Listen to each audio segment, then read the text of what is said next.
ಇವತ್ತು ನಾವು ಗೋರ್ಷನ ರಾಷ್ಟ್ರೀಯ ಸಂಘಟನೆಯಿಂದ ಕರ್ನಾಟಕದ ಎಲ್ಲ ಜಿಲ್ಲೆ ಮತ್ತು ಎಲ್ಲ ತಾಲೂಕುಗಳಿಂದ ನಾವು ಬಂಜಾರ ಸಮುದಾಯದವರು ಒಂದು ಪ್ರತಿಭಟನೆಯನ್ನು ಹಮ್ಮಿಕೊಂಡಿದ್ದೀವಿ.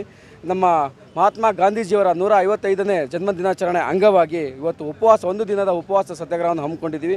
ವಿಚಾರ ಏನಪ್ಪ ಅಂದರೆ, ಸುಪ್ರೀಂ ಕೋರ್ಟ್ ಏನು ನಮ್ಮ ಒಳ ಮೀಸಲಾತಿಯ ವರ್ಗೀಕರಣನ ಆದೇಶ ಮಾಡಿದೆ, ಆ ಸುಪ್ರೀಂ ಕೋರ್ಟಿನ ಒಳ ಮೀಸಲಾತಿಯ ಆದೇಶನ ನಾವು ಸ್ವಾಗತಾರ್ಹ ಮಾಡ್ತೀವಿ.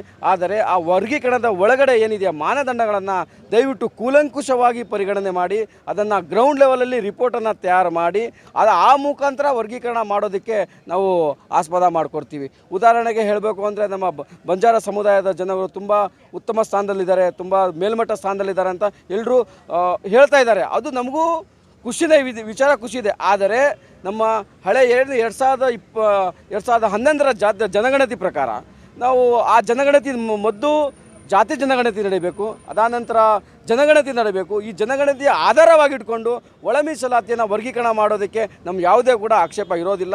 ಹಾಗಾಗಿ ಏನಿದೆ ನಮ್ಮ ಸದಾಶಿವ ಆಯೋಗ ಏನಿದೆ ಅದು ಅವೈಜ್ಞಾನಿಕ ಆಯೋಗ ಆಗಿರೋದ್ರಿಂದ ನಮ್ಮ ಗೋರ್ಷನಾ ಸಂಘಟನೆ ನಮ್ಮ ರಾಜ್ಯಾಧ್ಯಕ್ಷರಾದಂಥ ಬಾಳು ಸಾಹೇಬ್ ಜಗಾವತ್ ರಾಥೋಡ್ರವರ ಅಧ್ಯಕ್ಷತೆಯಲ್ಲಿ ನಾವು ಇಂದು ರಾಜ್ಯಾದ್ಯಂತ ಈ ಹೋರಾಟವನ್ನು ಪ್ರತಿಭಟನೆಯನ್ನು ಹಮ್ಮಿಕೊಂಡಿದ್ದೀವಿ. ಮಹಾತ್ಮ ಗಾಂಧೀಜಿಯವರ 150ನೇ ಜಯಂತಿಯ ಪರವಾಗಿ ಶಾಂತ ರೀತಿಯಲ್ಲಿ ನಮ್ಮ ಸರ್ಕಾರಕ್ಕೆ ಒಂದು ಕರೆಯನ್ನು ಕೊಡ್ತಾ ಇದ್ದೀವಿ.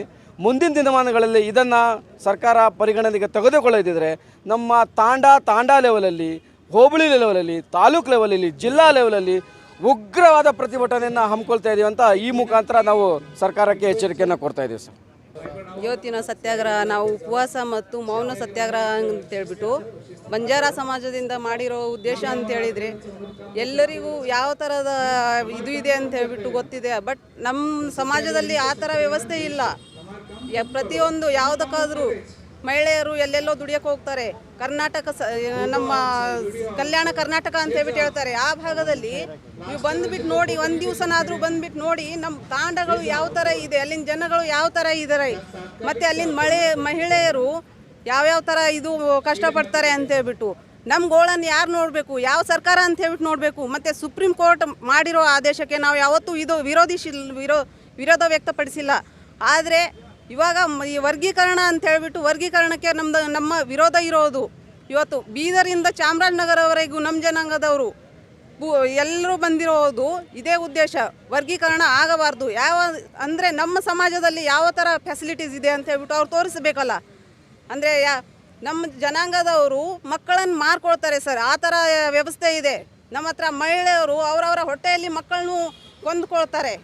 ಅವ್ರಿಗೆ ಒಂದು ಹೊತ್ತಿನ ಊಟ ಹಾಕೋಕ್ಕೂ ಗತಿ ಇಲ್ಲ, ಆ ಥರ ಇರೋದು ನಮ್ಮ ಜನಾಂಗದವರು. ಆದರೆ ಬೇರೆಯವ್ರಿಗೆ ಕಾಣಿಸ್ತಾ ಇರೋದು ಯಾವ ಥರ ಬಂಜಾರ ಜನಾಂಗರ ಅಂತ ಹೇಳಿದರೆ ಅದು ಒಂಥರ ಕೀಳ ಭಾವನೆ.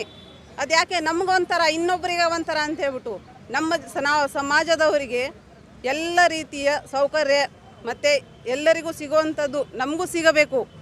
ಇವತ್ತು ಗೋರ್ಷನಾ ರಾಷ್ಟ್ರೀಯ ಸಂಘಟನೆ ವತಿಯಿಂದ ಫ್ರೀಡಂ ಪಾರ್ಕ್ನಲ್ಲಿ ನಾವು ಉಪವಾಸ ಸತ್ಯಾಗ್ರಹವನ್ನು ಹಮ್ಮಿಕೊಂಡಿದ್ದೀವಿ. ಯಾಕೆಂದರೆ ಸುಪ್ರೀಂ ಕೋರ್ಟ್ ಒಳ ಮೀಸಲಾತಿ ಜಾರಿಗೆ ತರೋದು ರಾಜ್ಯ ಸರ್ಕಾರಕ್ಕೆ ಬಿಟ್ಟ ವಿಚಾರ ತರಬಹುದು ಅಂತ ಒಂದು ಜಡ್ಜ್ಮೆಂಟ್ ಆಗಿದೆ.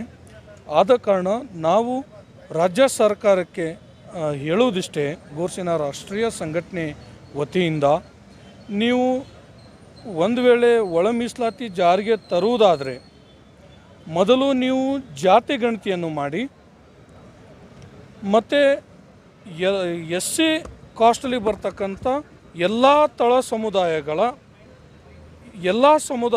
ಒಂದು ವಾಸ್ತು ಸ್ಥಿತಿಯನ್ನು ಅಧ್ಯಯನ ಮಾಡಿ, ಮತ್ತು ಈ ತಳ ಸಮುದಾಯಗಳು ಆರ್ಥಿಕವಾಗಿ, ಸಾಮಾಜಿಕವಾಗಿ, ಶೈಕ್ಷಣಿಕವಾಗಿ, ಔದ್ಯೋಗಿಕವಾಗಿ ಯಾವ ಸ್ಥಿತಿಯಲ್ಲಿ ಇದ್ದಾರೆ, ಯಾವ ಲೆವೆಲಲ್ಲಿ ಇದ್ದಾರೆ, ಮೊದಲು ಈ ವರದಿಯನ್ನು ರಚನೆ ಮಾಡಿ ಅದನ್ನು ಸಾರ್ವಜನಿಕವಾಗಿ ಬಹಿರಂಗಪಡಿಸಿ ಚರ್ಚೆ ಮಾಡಿ ಆಮೇಲೆ ನೀವು ಒಳ ಮೀಸಲಾತಿ ಜಾರಿಗೆ ತರೋದಕ್ಕೆ ನಮ್ಮದೇನು ತಕರಾರಿಲ್ಲ ಅಂತಕ್ಕಂಥ ಮಾತನ್ನು ನಾವು ಇವತ್ತು ಗೋರ್ಷನಾ ರಾಷ್ಟ್ರೀಯ ಸಂಘಟನೆ ವತಿಯಿಂದ ಈ ಉಪವಾಸ ಸತ್ಯಾಗ್ರಹದ ಮುಖಾಂತರ ನಾವು ಸಂದೇಶವನ್ನು ಕಳಿಸ್ತಾ ಇದ್ದೀವಿ. ಅದೇ ರೀತಿಯಾಗಿ ಇನ್ನೊಂದು ವಿಚಾರ ಏನಪ್ಪ ಅಂತಂದರೆ, ನೀವು ಕೆಲವೇ ಜಿಲ್ಲೆಗಳಲ್ಲಿ ದಕ್ಷಿಣ ಕರ್ನಾಟಕದ ತಾಂಡಗಳನ್ನು ನೋಡಿಕೊಂಡು ನೀವು ವರದಿಯನ್ನು ರಚನೆ ಮಾಡಬೇಡಿ. ದಯವಿಟ್ಟು ನೀವು ಉತ್ತರ ಕರ್ನಾಟಕದ ಅದರಲ್ಲಿ ವಿಶೇಷವಾಗಿ ಕಲ್ಯಾಣ ಕರ್ನಾಟಕದಲ್ಲಿ ಬರ್ತಕ್ಕಂಥ ತಾಂಡಗಳಲ್ಲಿ ಹೋಗಿ ಅಲ್ಲಿ ಆ ಜನರ ಪರಿಸ್ಥಿತಿ ಏನಿದೆ, ನಮ್ಮ ಗೋರ್ ಬಂಜಾರ ಸಮುದಾಯದ ಪರಿಸ್ಥಿತಿ ಕಲ್ಯಾಣ ಕರ್ನಾಟಕದಲ್ಲಿ ಏನಿದೆ, ಮಕ್ಕಳನ್ನು ಮಾರ್ಕೊಂಡು ಹೊಟ್ಟೆ ಜೀವನ ಮಾಡ್ತಕ್ಕಂಥ ಜನ ಅಲ್ಲಿದ್ದಾರೆ. ಅತಿ ಹೆಚ್ಚು ಗುಳೆ ಹೋಗ್ತಕ್ಕಂಥ ಜನ ನಮ್ಮಲ್ಲಿದ್ದಾರೆ. ಇವತ್ತು ರೋಡ್ ಕೆಲಸ ಮಾಡ್ತಕ್ಕಂಥವ್ರು, ಮನೆ ಬಿಲ್ಡಿಂಗ್ ಕಟ್ಟಡ ಕೆಲಸ ಮಾಡ್ತಕ್ಕಂಥವ್ರು, ಕಬ್ಬು ಕಟಾವು ಮಾಡ್ತಕ್ಕಂಥವ್ರು, ಟೋಟಲಿ ಅತಿ ಹೆಚ್ಚು ಕಾರ್ಮಿಕರನ್ನು ಹೊಂದಿರತಕ್ಕಂಥ ನಮ್ಮ ಸಮಾಜ ನಿಜಕ್ಕೂ ಯಾವ ಸಮಾಜ ಮುಂದೆ ಇದೆ ಅಂತಕ್ಕಂಥದ್ದು ನೀವು ತಿಳ್ಕೊಬೇಕಾದ್ರೆ ಕೊರೋನಾ ಸಂದರ್ಭದಲ್ಲಿ ಅತಿ ಹೆಚ್ಚು ಜನ ಬಾಂಬೆ, ಗೋವಾ, ಹೈದರಾಬಾದ್ ಎಲ್ಲೆಲ್ಲೋ ಗೂಳೆ ಹೋಗಿ ಸಾವಿರಾರು ಕಿಲೋಮೀಟ್ರಿಂದ ನಡ್ಕೊಂತ ಬಂದರು.